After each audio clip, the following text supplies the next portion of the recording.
ปลามันไม่เนาะปลาไม่เลย พูดมีความสุขเลยจ้ะ ครับ ไม่ได้กินข้าวน้ำตาลเด้อแซ่บบ่ นี่ปลากับเจียวแค่ครับต้องกินจะกินตัวไงเราทำให้กินเป็นได้เราเข้ามาซับเราซื้อมา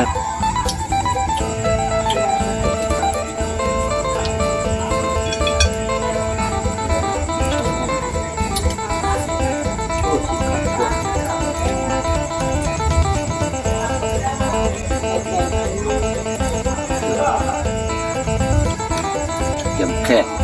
แต่สำเนียง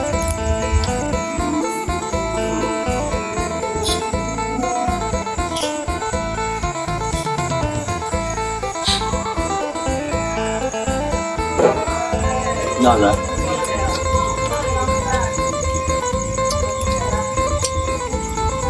ไว้ดูส่วนคือเรา บรรยากาศแบบนี้ อากาศหนาวเนาะ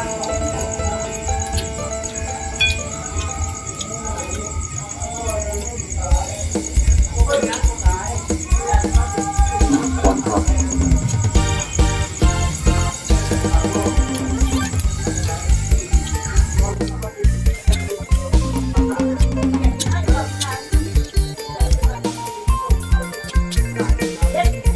น่าเป็นปี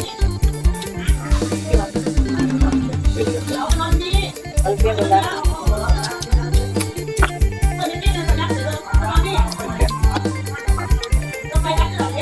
ไม่แน่มา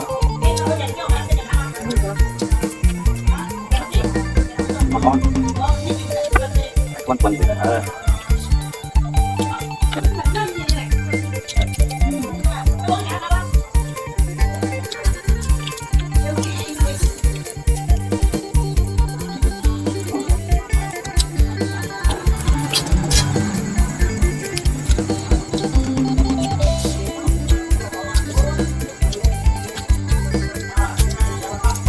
ตัวยังไงตัวหน่อยปีนหน่อยเดี๋ยวนะ พี่ไม่ถึงคนจังครับ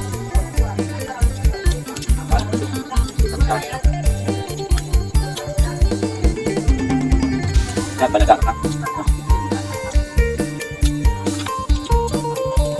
เดี๋ยวนี้มันกินข้าวกันนะ